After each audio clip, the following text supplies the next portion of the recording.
Okay. Level check. Level check. Oh, that's still hot. Level check. You're still hot in temperature-wise because it's a warm day. And sexually. And I'm going to make a conscious effort not to spill my coffee this time. Hello and welcome to the How I Ripped Off Buffy the Vampire Slayer podcast. My name is Chip Thompson and I'm joined, as always, maybe I should mix this up every now and then. Maybe you can fuck off. I'm here. No one can take my place. I love how attached you've become to this. At the start you're like, Chip, I don't want to do this. Why are you making me do this? It's you're going to look really bad. But here we are. Hey, it's MC. That would be me. The long-term co-host, as it always shall be. And always will. You're not allowed to leave. I'll kill you. And this is Dead End Part 2, Episode 28 of Season 2. Now, before we get cracking, we need to just explain why this is going to be a long-ass episode. Yes.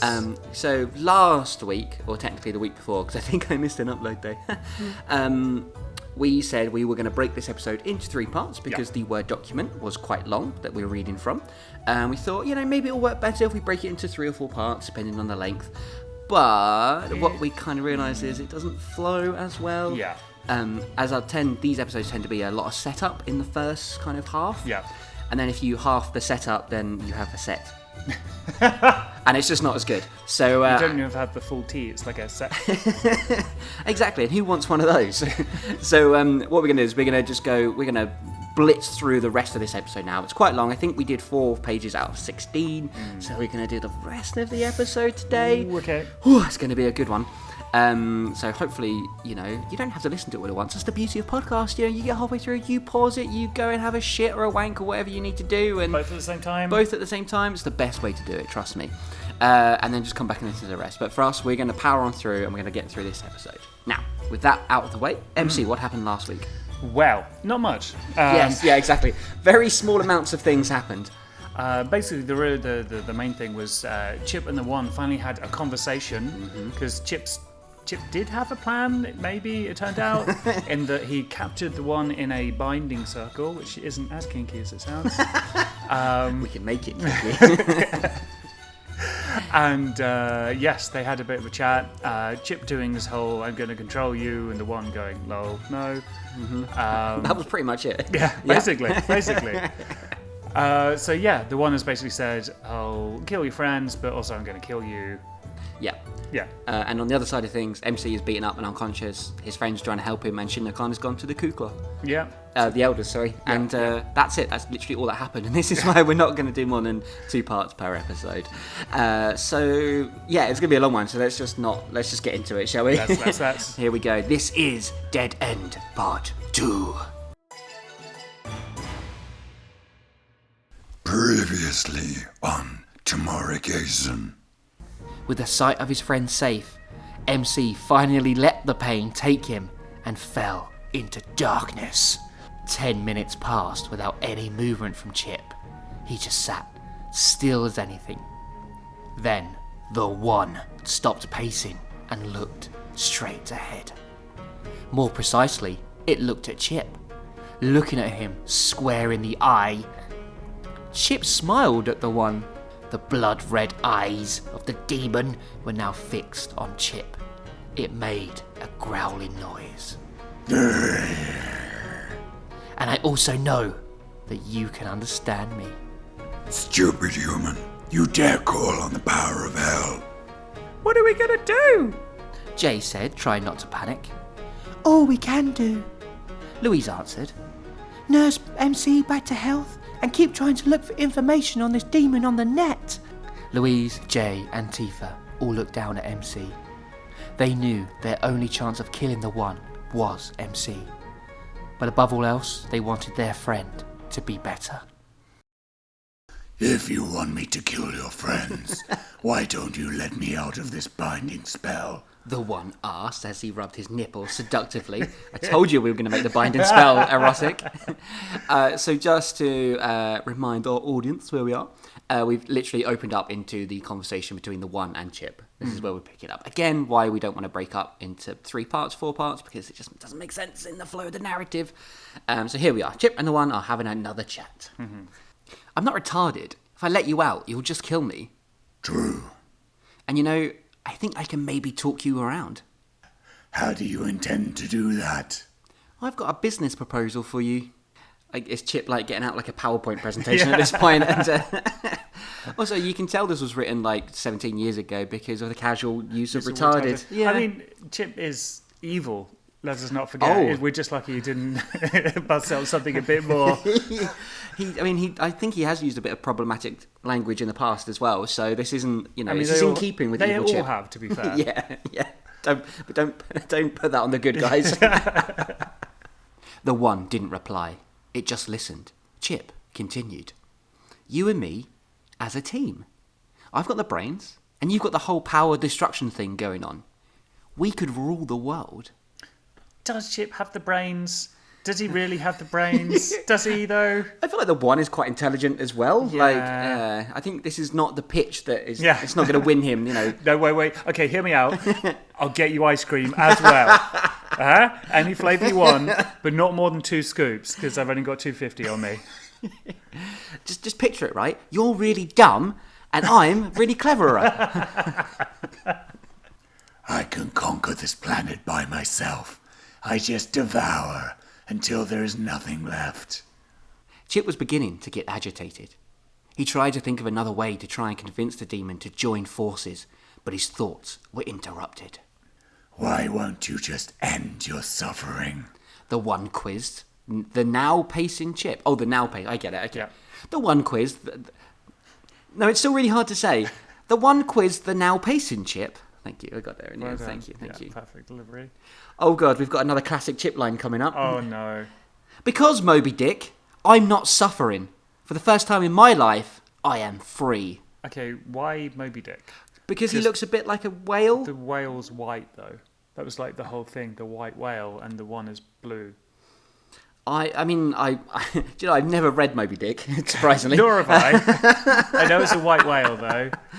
But I guess Chip hasn't either. Whales, big, one big, blue. Moby Dick. Yeah, cool. Free of what? Let's run down the list. For starters, there was the high-pressure job of having to save the world. Then there was the whole keeping my feelings in check thing, just so they wouldn't know what was brewing inside. What? It's literally going to go into Crawling by Linkin Park, isn't it? That's where we're going. Do you know how hard it is to emotionally repress yourself? Look, toxic masculinity hasn't been discovered yet, alright? So I can't talk about how I'm sad. Oh, that's so true. I know. If this is 15 years later, it'd be fine. Yeah, you would have been... Guys, I don't feel great. Can we have a chat? I'm going to take a mental health day. You really think that raising me will constitute as you releasing your feelings? You're an empty shell, just like you were before. I'm not! Chip yelled. I'm not a shell! Yeah, you are. You are a shell. You're a big shell. You're a big stupid shell face. With your big stupid shell on your back, except it's also all of you, because you're a shell. Shelly. Michelle is what I should call you. I bet if you put Chip to your ear, you can hear the ocean. Go back to the sea, you shell. Shut up, Moby Dick! No, Michelle! No, that's right. You felt the power surge you get when you take a life, haven't you? Chip didn't reply, just continued to pace. Chip, Ninja and Protector of the Universe, has killed and taken human life. Granted, you didn't enjoy it, but you felt the hate inside yourself as you did it. So I guess that means you are right. How much are you regretting this voice right now? I'm fine. Only 16 pages to go. It's fine. It's fine. He's very insightful, the one, isn't he? He is a bit. Yeah. It's almost like he's more intelligent than Chip. Literally more in touch with his feelings, and more. Or he's had a lot of time to think when he was in hell. True. Yeah. Probably got a really good counselling service there. It's like, I thought about it a lot, and I fucking love killing people. It's fucking amazing. Jesus, if I'd known you were going to babble on for this long, I would have just hired a hitman or something. Again, Chip's plan just kind of not really existing, is it, But would a hired servant end your worthless life as well as your friends? Just shut up! Chip exploded in a fit or rage.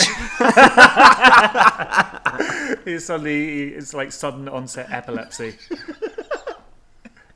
Was he having a fit, or was it rage? The one, not having a medical degree, was unsure. Are you okay, man? The voice came from the warehouse doorway. Standing there were two vampires, both of whom Chip recognised. I used whom? I'm sorry, that was just kind of surprising. It was probably a typo. They had been in the vampire cult that he had used as his army a few months ago. He didn't answer, just went with his pacing up and down. Whoa! The other vamp said. Who the hell is that guy? He pointed to the one. Come and have a closer look. Chip said as he pulled a steak out of a drawer. The steak drawer. Where do you keep your steaks? Oh, just in my handy steak drawer. Get that from Wilkinson's. The vampires walked in closer to get a better look at the demon, and then Chip attacked. He threw himself at the vamps, knocking them both to the ground. What are you doing, Chip? The first vampire asked. Just letting off a little steam, I guess. Chip replied. As balanced and rational as he always is. At least it's not an old lady or some scouts or something, you know. Does he headbutt them? The vampires got back up and launched their own attack. Chip dodged the first attack, blocked a punch from the other vampire and kicked him away. Chip turned his attentions to the other vamp. All the while, the one still mocked. That will not ease your life, human. Killing the evil would not make you better. This just made Chip fight harder. He had seen numerous occasions to drive the wooden stake into both vampires' hearts, but he held back, making the fight last longer. Still, the one pushed. Maybe you could ask them to kill your friends. However, they wouldn't be up to the task. Just like you. You think you are strong because you have mastered the ways of the ninja. Sometimes the one gets asthmatic. You think you are strong because you have mastered the ways of the ninja, but you are weak. An average human who cannot face up to what they really are. You're doing a great job, I just want to let you know, okay? Thanks, man. Chip had had enough. He rammed the stake into the first vampire, hitting the heart first time. The other vamp tried to make a run for it, heading for the big warehouse doors. Chip continued with his pursuit and caught up with the vamp just before he got away. The ninja didn't waste any time driving the stake into the creature's heart. He called back to the one. I'm going out. Back soon. Well, it was just the delivery he was going for as well. As Chip was about to leave, a third vampire attacked. He had been hiding outside. Chip grabbed him by the scruff of the neck and threw him high into the air. Without even looking, Chip threw the stake and it flew into the still airbound vampire's heart, turning him to dust. So cool. So cool. Imagine he flicks up the collar of his leather jacket, puts on his shades and walks away in slow motion. Before the remains of the vampire had hit the floor, Chip was gone. The one watched the last few particles float to the floor and smiled as the last few specks of dust floated into the binding circle, breaking its spell. The one stepped out of the circle, ready to do some damage. So that's it, like a few dust particles have to go into the circle and then it breaks it? I guess, yes, MC, that is Yes. exactly what it is. Those are the rules of magic. Anything that sort of interferes with the binding circle Anything of at lust. all. A stiff breeze, even. So yeah, Chip's kind of fucked himself here. A little bit. Yeah. Just for a change. Yeah. It's almost like he doesn't have a plan. I like how the early part, the first half of the season was, oh, is Chip evil? Ha ha ha ha. And now it's, oh, does Chip have a plan? Ha ha ha ha. No, no, he doesn't. And in a move that I think MC will be pleased about, we are moving back to the mansion, which means he won't have to do the one's voice for some time. A cold shiver went down his spine. It caused him to wake up with a startle. He was confused. That confusion quickly drifted away as MC realised he was at home with his friends. After regaining his bearings, the searing pain set in. I don't get it. MC said, wincing. Us ninja folk are supposed to heal quickly. Ninja healing. Yeah. Tifa wrapped her arms around him, squeezing what little air he had out of his body. Is he dead? She just literally like choked him out, MMA style. I call this a neck hug. None of my previous boyfriends liked it and stopped seeing me afterwards and after their funerals. I don't understand. I squeeze you until you fall asleep. You're awake. She cried. Yes, the amount of pain I'm in would suggest so. How you doing, man? Jay asked. Okay, does anyone get that my whole body feels like a speed bump? Yeah, we do, Louise said as she limped in from behind the computer screen. We're just glad you're awake. Oh, there's no actual new sort of quotation marks there, so, yep. MC smiled momentarily, but that quickly faded away as everyone hugged him and the unbearable pain came back. He doesn't like being hugged. It's nothing to do with his injuries. It's just like, oh, physical affection. It's that toxic masculinity again. Turning it to Chip. Where's the demon I could raise? I like to think that they know that they're hurting him when they hug him, but because of all the time MC's been a shithead to them, they're just like, yeah, take this, you bastard. This is payback. He groaned and pushed his friends away. So, how about some drugs then? Will aspirin be okay? Tifa asked. MC nodded, and his girlfriend trotted off to the bathroom to get the tablets. Wow, Louise said. I've never seen you needing pills before. Because it's too macho to admit to feeling pain. The MC remembered what had happened to him. The one threw him out of a warehouse window. Sorry, is MC feeling kind of inadequate because the one is called the one? So now wasn't there a thing before when he was called the MC? I think there was, yeah. So he's bringing that back now. Clearly this was some of your feedback that you gave me. I was like, no, Chip, when next time you write me, I want you to write me as the MC, okay, please? There's only one. Not the one either. Yeah. The one threw him out of a warehouse window. By rights, he shouldn't be alive, but his supernatural body had provided enough protection to cushion the blow slightly. They got blown through a wall by an explosion earlier. That was fine. They had like a bloody nose, a little burn. But being thrown out of a window, that would be fatal for anyone except a ninja. Wasn't he like quite high up though? Wasn't he like thrown out of a top window? And, I guess like a roof. Yeah, like a roof window and then like landed somewhere. Fair enough. Yeah, I mean, Chip's jumped off a building, his knees have been fine and stuff like that, but Where does it hurt? Jay wanted to know. Everywhere. But I can't let that stop me. There's an evil demon on the streets on Tokyo, and it's up to me to stop it. He's such a man. Pain everywhere, but there. Everywhere. I mean, nowhere. It stings a bit, I guess. Get me a Foster's and I'll be right as rain. MC pushed himself to his feet and tried to walk. It was no good. Immediately, his legs gave way and he hit the non-carpeted floor of the mansion. Jay helped him back onto the settee. MC felt a little useless. If a small-bodied person like Jay was helping up a supposedly fantastic ninja person, then how could that fantastic ninja person stop a hell-spawned beast from destroying the world? That was an interesting sentence. MC quickly realised that he had too many thoughts for a man that had just taken a beating. On MC's business cards it says, the MC, fantastic ninja person.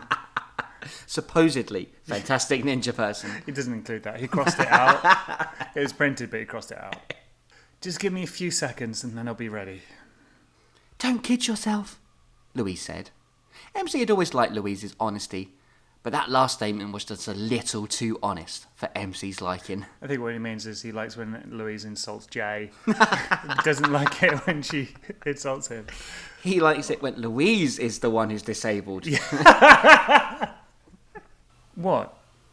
He quizzed. You've just been decimated, and you want to go out and face the very same thing that did this to you in the first place? It's madness. Well, who else is going to save the world? Jay asked in an argumentative tone. You? Let's see, Jay. No, not me. How about you? I mean, you had a go at being a ninja, but oops, you failed miserably. Jay and Louise have been at it for a little bit now, haven't they? A little bit. I think the potential end of the world is getting them to them a little bit. MC, knowing they were going to be at it for a good while, decided to try his feet again. Luckily, he was able to stand and walk away from World War III. As he entered the lobby, Tifa came down the last few steps with the box of tablets. Thanks. MC said as the detective handed them to him. That's okay. What's going on in there? Tifa gestured to the living room. Oh, it's those two having a discussion. Seems pretty bad. Tifa looked at MC. But you don't seem that worried. It's not unusual for Louise and Jay to fight. But as much as this? What do you mean? Tifa went on to explain how Louise and Jay had been arguing all day, including when MC was out. See, we were right, they have been arguing. Yeah, also I'm glad I didn't have to do all of that in Tifa's voice. Though it's a lot easier than the one, to be fair. Funny that. Now is really not the time for this. MC said, thinking of how selfish it was of Louise and Jay arguing when the apocalypse was happening. So, what are we gonna do? Wait for this motorcycle to go past. Hey, do you see how loud my motorcycle engine can rev? That means I'm cool. Everyone can know how big my dick is. Vroom vroom. We really do need a recording studio. So what are we gonna do? MC thought for a moment. Where's Shina Khan? Yes! Awesome. The bell rang on the door of the antique shop. Dominic looked up from the counter to greet the possible costumer.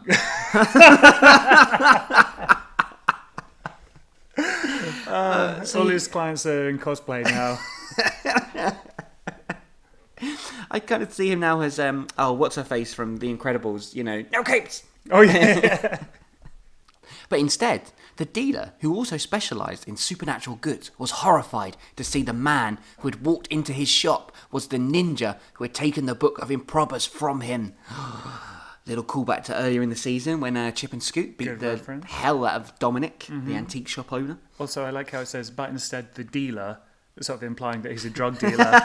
He runs an antique shop, he sells supernatural goods, and also crack. No, he's an antiques dealer. Don't libel Dominic. Dominic reached for the dagger he kept under the counter. Or maybe he is a crack dealer. However, by the time Dominic was ready, Chip was standing beside him. The shop owner swung the dagger low, aiming for Chip's stomach. Chip arched his back, sending the dagger whistling past his body. Oh, in my head, he was arching it back for some reason, as if pushing his gut closer to the blade. I see what you mean, but yeah, arching the other way. Yeah, okay. Then Chip kneed Dominic in the stomach. He doubled over, dropping the weapon. Now, Chip said, let's talk business. He's having a lot of business meetings at the moment, Chip, isn't he? He's he's a young up-and-comer in the business world, got such a good prospect. Yeah. I hope the business deal is a bit better than the last one. I have nothing to say to you, Dominic replied. Chip looked at his hands. They were still bandaged from the time he and Scott had taken the book. God, that was ages ago. It feels like 3 months ago, but Why were they bandaged? Was it... because he got stabbed or something in them? Didn't he punch the wall a bunch? But he's got ninja healing, so... Yeah. He didn't have any aspirin. There we go. That'll be it. Took a while longer. I need something. He continued. You need help? Once again, Chip struck a blow. This time, uppercutting Dominic square on the jaw. Every episode, Chip just beats someone up. It's like a weekly occurrence at this point. No headbutting. Also, it's not an old lady. No, it's true. It's a drug dealer. The punch was heavy and almost caused Dominic to be knocked out. He stayed conscious. Just. I'm sorry, Chip said, but I really need something. To Dominic's surprise, Chip was now helping him off the floor and to his feet. I need a weapon. Dominic could see Chip's fragile state. The man was on the edge. He had to play it cool. A couple subtle signs here and there. It's almost as if Dominic listens every week and is aware of Chip's fragile state through the podcast. Let me guess. You want to kill the one? No, I don't want to kill it. I want to control it. How did you know that? I've seen the news reports. They say something escaped from the local zoo. But we know different, don't we? Chip didn't reply. So Dominic continued. There is no way to control the one. Chip didn't give the shop owner a chance to finish. He edged closer so they were only 2 feet apart and said, You better hope there is, because otherwise This is a waste of my time, and I need all the time I can get. Let me finish. There is no way to control the one, but there are 2 possible ways to kill it. Oh good, another Chip insult. Like I said, David Dickinson, I don't want to kill it. I still need it to do something for me. Are people still going to know who David Dickinson is? I mean, it's an eternal part of pop culture, the world around, surely.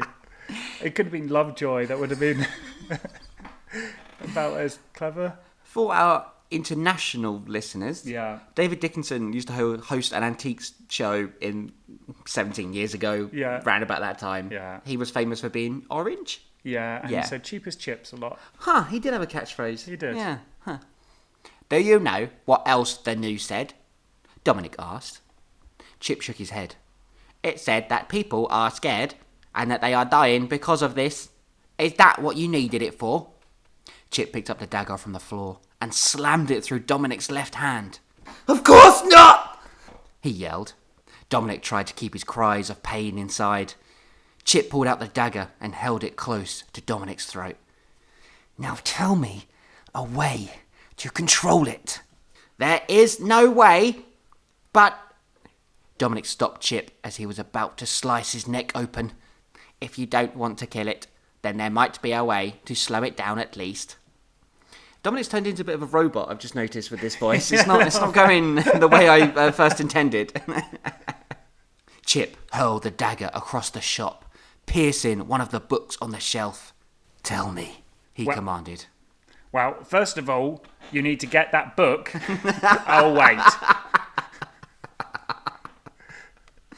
I'm glad Dominic's back, though. I knew he came back as a recurring character, yeah, so I guess this is kind of the start of that. I hope he is in more. Yeah, and I hope I can get the voice right in future, because that just went wrong. We'll get a lot of practice. We're talented voice actors. Yes, experienced voice actors now. Technically, yes. Okay, there's no way to control it. Chip doesn't want to kill it, but there's a way of slowing it down? Is this so they can sort of procrastinate on actually doing something about it for another 5 episodes? I guess, but I mean, we've only got a couple of episodes left. That's true. Technically, this is the penultimate episode of season 2. Maybe this is a way to weaken it so other people can kill it. Ooh, maybe he's going to trick Chippy into killing it. Yeah. Oh, he is a smart one, Dominic. Yes. I like this. It's good. It's all that wheeling dealing. Crack. Selling. Yeah. I was going to say like selling leather antique armchairs, but yeah, the crack.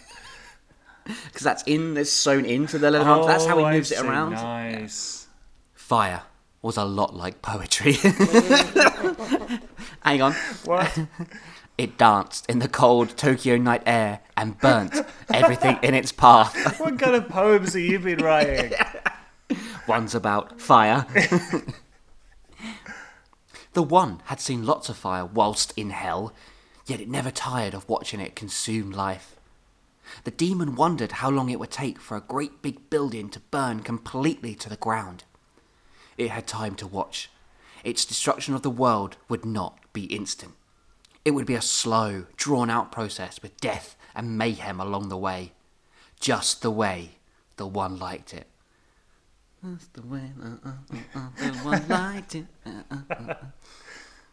It carried a Japanese businessman towards one of the brand spanking new double glazing jobs in the high-class office. These windows were built for strength, suicide-proof. Double glazing had only just been invented when this was written. It was basically the equivalent of AI now. What if you had like 2 window panes? And no one could kill themselves then. So these are windows that don't open as well then? Or maybe it's like those hotels, they only open a little bit. Oh, yeah. So you have to, can't really squeeze your way through. Any depressed stockbrokers would have a hard time jumping out of one of those. The one launched the screaming man and he went flying from the 8th floor all the way to the ground. If he was an injury, it'd be fine. The one leaned out of the now shattered window and smirked at its carnage.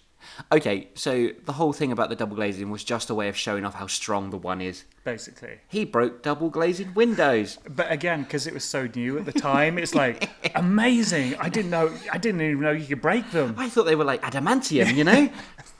Dozens of other people who worked in that office ran for their lives, trying to avoid the huge beast who was making its way through the different floors, killing at random. The one pondered dismantling every single brick in every single building throughout the known world. I'll kill you in a minute. I just got to take apart the shed. It made the demon smirk and want to kill more. I feel like there's too many bricks, but also too many people for the one to really be effective. He's just very confident in his ability, MC. He's like, Yeah. I'll just take my time. He's savouring the moment. You know, he's all powerful. Nothing's going to stop him or slow him down. It turned its attention to a young secretary cowering in the corner. Fear, The one thought. my favourite smell. Get the Febreze scent with fear. The girl screamed as the one outstretched its massive hands towards her. She closed her eyes, not wanting to witness her death. A few seconds later, there was a loud crash. The secretary opened her arms. Because she put them across her face. Okay, that was confusing for a minute. The secretary opened her arms and was relieved to see a hole in the side of the office wall where the one had jumped out. Also, I think it meant opened her eyes, not arms. That would make more sense. Oh yeah, I was trying to make that work, and I see where you're going from. yeah, I thought she was like, and this is really good for a podcast, but like covering her face with Yeah. her arms. Yeah. Yeah. Maybe she was as well. Maybe you were right all along. Like, she opened her arms, but she still can't see. Like, her eyes are closed. When we've completely finished with this podcast and we've gone through all the Tomuarigassen episodes, yeah. then it will prove that I was right all along. The demon hit the floor hard, crushing a car and its 2 passengers beneath it. The one didn't care at this particular time. It had somewhere to be. Carnage could wait. The calling had come quickly, and the hell beast had somewhere to be. I said that twice. Yes. Somewhere to be. Somewhere to be. It's because the one has somewhere to be, MC, and I want to emphasise that by saying it twice. Where's he going? The calling. The calling. The calling? If Like it's, the bands from the early 2000s? Oh, that's my favourite band. Sweet, guys. Oh, I don't know if I can get tickets, though. Well, maybe there's a scalper outside. I'll just destroy some bricks on the way in. I can get squeezed. There's a gap. £6 for a beer. This is bullshit. You wouldn't get this in hell.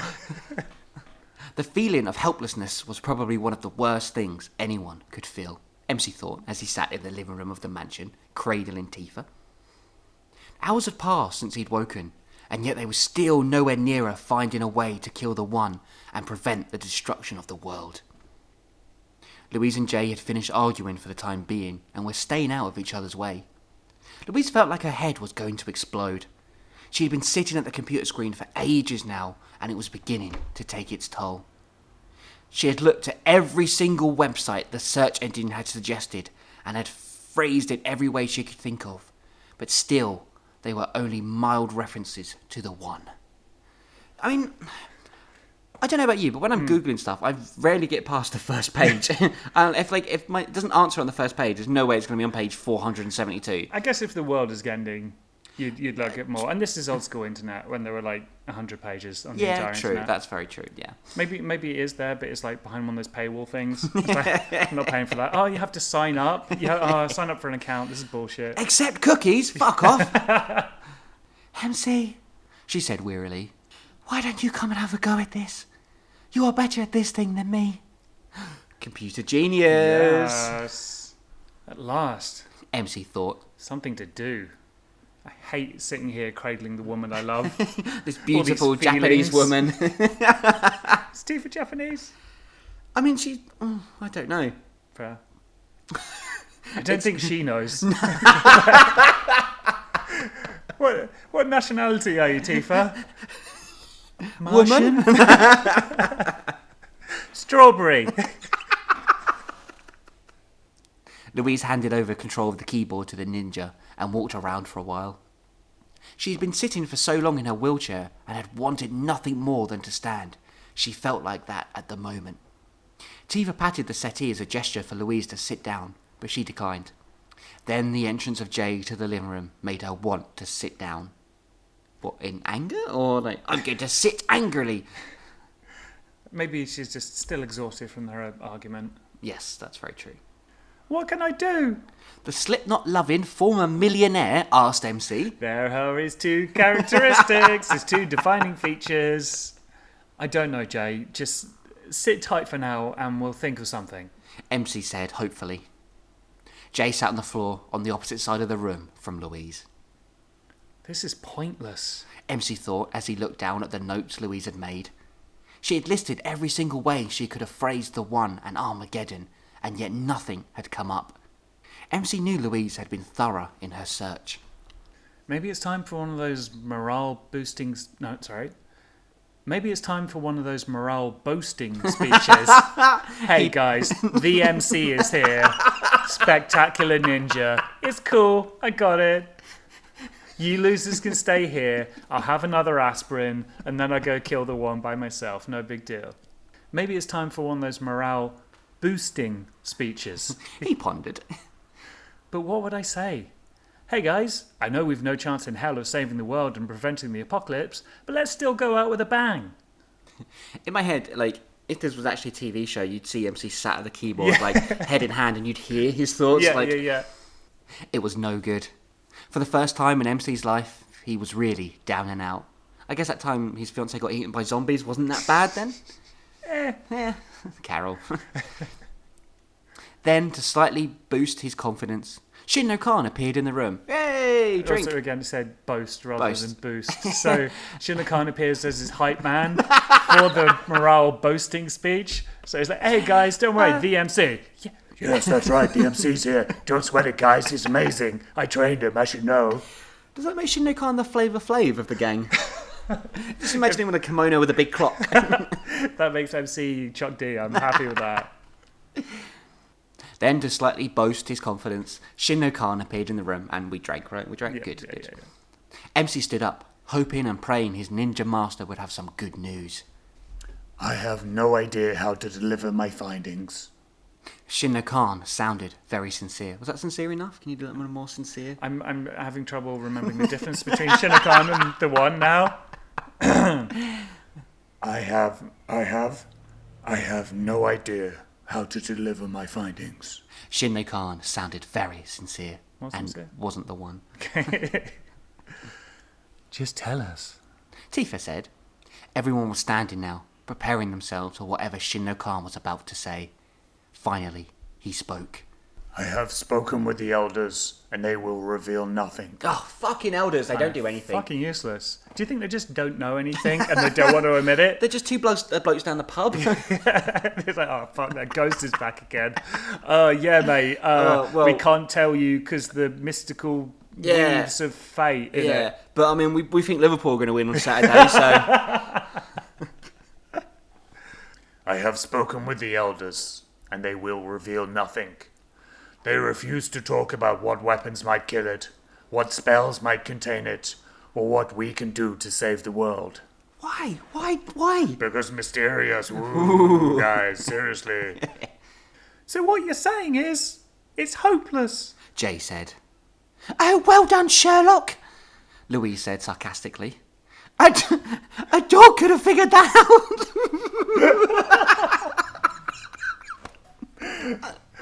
Oh, Louise being absolutely savage there.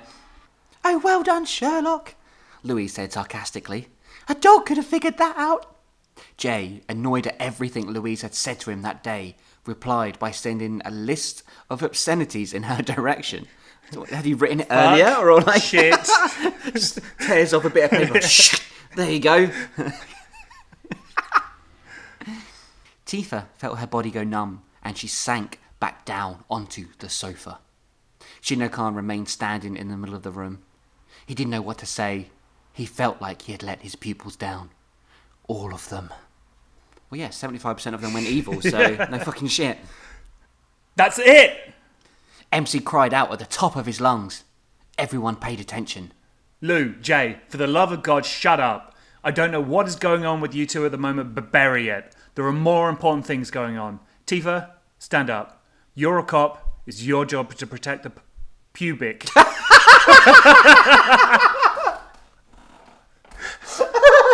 to protect and serve the pubic.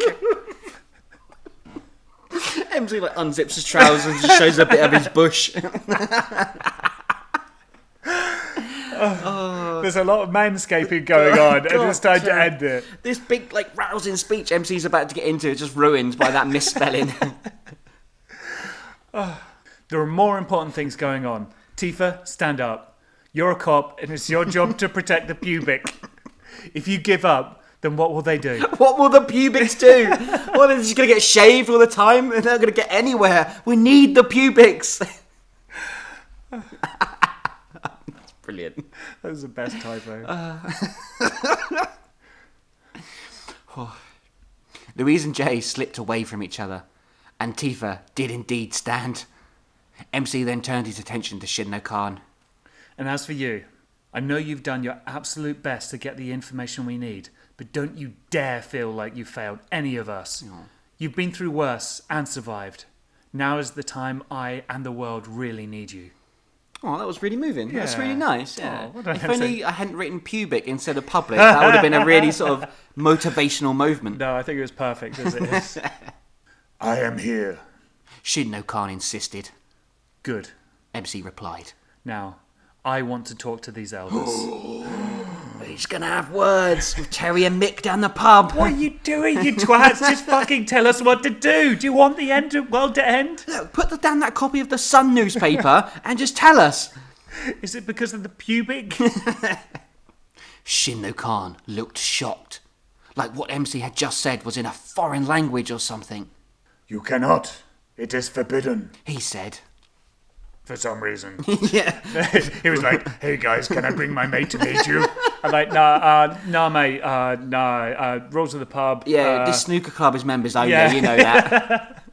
You cannot. It is forbidden. He said. MC moved closer to his master to let him know just how serious he was. Do you think it really matters right now? The world will end if the one is allowed to continue. And you think the elders are holding something back? Then I want to know what it is. Yeah, damn straight, yes. Yeah. Shin no Khan thought for a moment.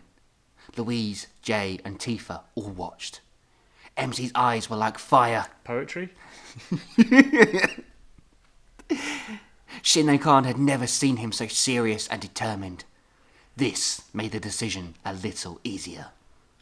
There is a way I can do that, He said. but it is dangerous. There is no guarantee that you or me will come back from it. MC, Tifa pleaded. if you don't come back, then the world will end. MC looked at his girlfriend, his eyes softening. I can't make any promises, but I do want you to know that I love you. Tifa struggled to hold back her tears. Next, MC addressed Louise and Jay. If things do go wrong, then you two are the last form of defense for the world. I know you won't let me down, because there's literally no army or anything like that. Yeah. It's literally just a chick who's been in a wheelchair until about 2 weeks ago, and a guy with a baseball bat who did like half an hour of martial arts training. The one's just going around smashing bricks, and everyone's like, should we call the army? No, because Tifa's the only one in the police force, right? You can count us.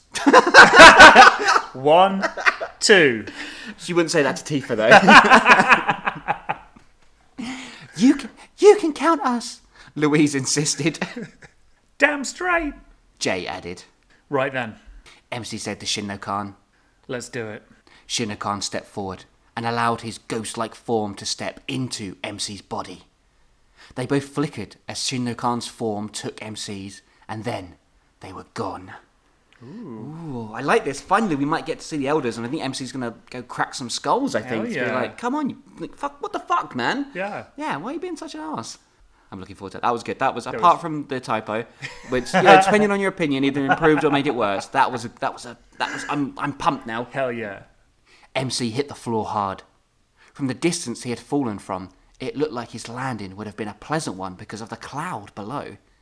However, that cloud had felt like stone when he hit it. Then the fallen Shin no Khan landed on top of him. Jesus, you've got a bony ass. MC said. Sounds like a chip line. Then he realised two things. One, they were no longer on Earth, and two, Shin no Khan was whole here. So are they in like an afterlife or something? Oh, or does like that mean some sort MC's dead? or they're in some sort of like purgatory sort of place? Or Mysterious. Or this pub is just very misty. Shopping. A thing Chip never understood. So I get the thing and I give them money? No. Tell me again. Look, he's a man on the edge who just doesn't understand, okay? Why can't they just barter for things? This is why he went evil. And he went, Asda, want my money. How people could enjoy spending money they didn't have on things they didn't really need was a huge mystery to him. He guessed it was just one of those things he didn't understand. Capitalism, man. Was I like a moany little shit at 15? I think you'd probably just seen Fight Club for the first time. Like the fact a mystical hotspot could be in a shopping mall. Okay, what is a mystical hotspot? Is it like a binding circle? As sexy as that? It's like the G-spot. I mean, they are pretty mystical. Definitely a myth. Yeah. Normally, the 10-floored building would have been crawling with shoppers, but instead now it was full of dead bodies, courtesy of the one. How many bricks? Chip sat in the sports goods shop on the 9th floor, waiting for the one to join him. He could feel the hell beast on the 7th floor at that moment, and it was murdering innocent people again. And why change the winning formula? So was it obviously Chip that was calling the one then to come to him? With the magic thing that Dom had? Yeah. Chip didn't like being connected to the beast, but seeing as he was the person who had raised it, he knew it was one of the burdens he had to bear. Boo-hoo, poor Chip. Okay, has this been touched upon before, or is this just another wrinkle I'm adding? Oh yeah, they're connected because he raised him, so... Maybe it'll be some magic spell that he did. Probably yeah. not. Maybe he uttered some Latin, and here we Oh, are. that'll be it, yeah. The way Dominic had told it, everything in life was connected through psychic energy. So the Force, then. Yes, yay, we're ripping off Star Wars, yay! Humans, vampires, zombies, even hell demons were all connected in one way or another once they were on this plane. Some have a bigger connection than others, i.e. twins or vampires who sire another vampire. Or us. Yes, or us, yeah. Ours is sexually connected, though. They have a sort of telepathic connection that would come into play every now and then when one of the two could sense the other coming, etc. I like how the first time ever you used IE and etc. Yeah, just here's a vague description. You get it, right? I don't need to explain this more. But when the two who have a connection are in one of the psychic hotspots of the world, then that connection is 10 times more powerful. Okay. Chip, who raised the one from the depths of hell, naturally would have a connection to the demon, seeing as he was the person who brought it here. Naturally, MC. It's just nature. Of course, natural. that's how it works. So being in the shopping mall, Chip was able to draw the one towards him because of the psychic hotspot that's there. But the calling thing, I don't understand why the one... Yeah, okay, this makes perfect sense. Yeah, sure. You know, like when your signal's bad on your phone, so you go to a window and you're like, oh, it's a bit better over here. Okay. It's like that. Right, that makes sense. The 9th floor had fallen silent now. Everyone who was going about their business on the floor had either escaped via the fire exits or gone down the stairs and been devoured by the one. Chip drank from his bottle of water and sat it back down on the floor. As he did, he noticed the water inside started to ripple. The ripples got larger and larger until eventually Chip could feel the vibrations himself. Also ripping off Jurassic Park. Na na na na na. The one was coming, and he was ready this time.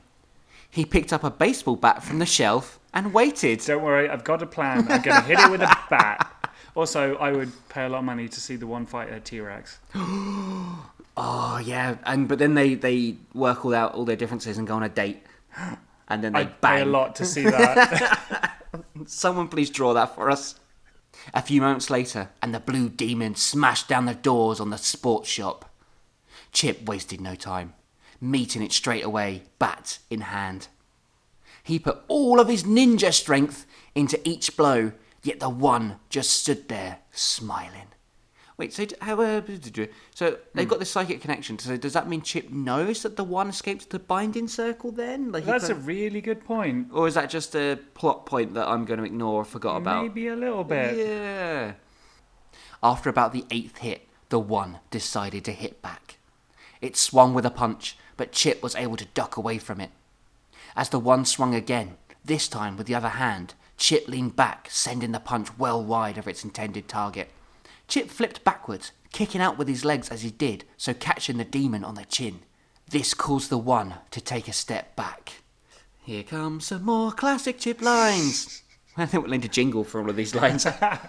Come on, Rocky. If that's all you've got, you better throw in the towel. At least throwing in the towel is like a boxing-related thing, and like there's... Why is he Rocky, though? Because the one was punching. Oh. Yeah. Okay. Yeah. Chip mocked, twirling the bat at incredible speed in his hands. You have some skill, The one said. but it will not be able to save you. I know, Chip replied, throwing the bat to the ground. The one smiled. Don't tell me. You finally realize you don't belong in this world, and you're ready to give your place up in it. Come on. We're in a psychic hotspot, and yet you still can't read my mind. The one was confused. Chip had been incredibly hard to read ever since it had arrived in this world, but now his mind was a complete blur. The one wasn't even sure Chip knew what he wanted. Yes, pretty much. That's pretty much been season 2 of this. Have you got a surprise for me then? It asked. Just a bit. Then, suddenly, Chip shot purple lightning bolts into the one's chest. He multi-classed into wizard. It yelled out. Chip had burnt its blue body and had actually caused it some pain. It growled Yeah. and charged forwards. Yeah, why not? It's hurt. It makes sense. It's in pain. Yeah. Chip shot out the bolt again, sending the one backwards through the glass window of the shop. But was it double glazed? Chip continued to follow. This time he said a Latin phrase, and a red strobe light wrapped itself around the one's chest, pinning its arms to its body. Chip knocked the beast down with a flying kick. He quickly stood on its belly and said, "You will be mine." Again he started to chant, and a huge face appeared behind him. "Semirus," Chip said, "I implore you to put this creature under my beckoning, making it a slave to my will." That's not Latin. It's not magic. Man, Latin phrases are really OP, aren't they? I mean, there's a lot going on here that we're going to have to get into, but we'll get to the end of this bit. Before Chip could say any more, the one sucked in the air around it and swallowed the enormous head. Right? The red light snapped, allowing the one use of its arms. It took full advantage by punching Chip 30 feet across the floor. Stupid human. The evilest wickers. What's a wicker? What's an evilest wicker? Like a basket? They were trying to tie him up by little wicker baskets. I'll weave you. Stupid human. The evilest wickers in all of hell couldn't distribute a spell. Distribute a spell effective enough to control me. What made you think you could do it? I surpass free will and control. I am more than anything you have ever known. You cannot even comprehend whether you are fighting for good or evil. Congratulations on getting through that. Well was done. A confusing sentence. The one stepped forward, preparing to kill the only person on this planet that was still a danger to him. Right? Chip stood up. He would not go out without a fight. Good, evil. I'm a ninja. That's all you need to know. Oh, someone's been watching Evil Dead. He's quipping again. Yay. So that was the thing. We need to break down this paragraph. Chip has magical powers now. Semirus was a floating head Yeah, that he was going to use to control the one. but the one sort of just breathed in and sucked it. Yeah. And then swallowed it with his big beach ball head. Okay, my theory, right, Yeah. is, Dominic said there may be a way to slow it down. Yeah. So maybe he knew of this Samiris, which was a way of, Sure. binding, we'd love a binding, creatures and controlling them. And he taught that to Chip, as well as some magic. Yeah, that makes sense. And that's how Chip was able to fight back against the one. Really easy to learn magic. Yes. In fact, why bother being a ninja? Just learn some Latin. Yeah. And you'll be fine. Yeah. But it hasn't worked, though, because even the evilest Wiccas in hell couldn't control the one. And they are pretty evilist. So, basically, all of that was bollocks. But one little tidbit, which was interesting. Chip is a danger to the one. Yes. The one person here who's a danger to the one. Yes, somehow. Interesting. Because they have a connection, so maybe that's going to be a thing. That could be it. Remember that, audience. Remember that. MC had never done heavy drugs, but he guessed tripping out was a lot like this. Hey, kids, I'm going to go trip out. This is your brain. This is your brain on a cloud. He and Shinno Khan were surrounded by white fluffy clouds in a small brown room. It is a pub, isn't it? The room's walls seemed to have bomb damage, and there were no visible ways out. It's a really rough pub. And the white fluffy clouds are just like clouds of cigarette smoke. This Pre-smoking ban, right? Yeah. This episode is fucking mental, isn't it? It is, it really is. Where are we? MC asked. The realm of the elders. Shinno Khan replied, brushing dust off his clothes. MC gave him a funny look and said, Why are you He thought for a second, trying to think of the correct word. solid? It didn't sound right, but it was too late for regrets. I've been working out, bro. Feel my guns. Because in this dimension, I am not dead. Ooh, another dimension. Yeah. I'll take your brain to another dimension. I was thinking that, but I couldn't remember the lyric. Thank you. Hang on. We're in another dimension? I thought this was just some kind of plane between our world and the next. Was that different to a dimension? Yes. Yeah, obviously. What idiot doesn't know that? Do not be blind, MC. The world you exist in is not the only, nor the most important. Oh, Well so we're built in, doing that MC. thing, Well built in. Yeah. Shinno Khan walked off into the mist. MC quickly followed. What do you mean by that? He asked. Evil comes in many forms and in all sorts of worlds. The Ku Claw is present in all of the dimensions one way or another. The elders are the protectors of this world. Are all the ninjas in the other dimension 75% evil as well? Maybe it's time to retire. Shinno Khan doesn't have some sort of work disciplinary or something like that, Look, Shinno Khan, we brought you here. HR are having some concerns. Look, yeah, well, it's been real tough at home. We're going to give you a written warning this time, but next time it will be a verbal. MC scoffed. This place doesn't seem that special. How come they get the elders to protect it? Because far greater evil exists here than it does in our world. You mean like a giant hell beast, for example? MC makes a really good point. Yeah. Shinno Khan seemed to be getting agitated and stopped walking as he reached a flight of stairs. The way of the dimension will not be discussed now. We have taken a tremendous risk just coming here.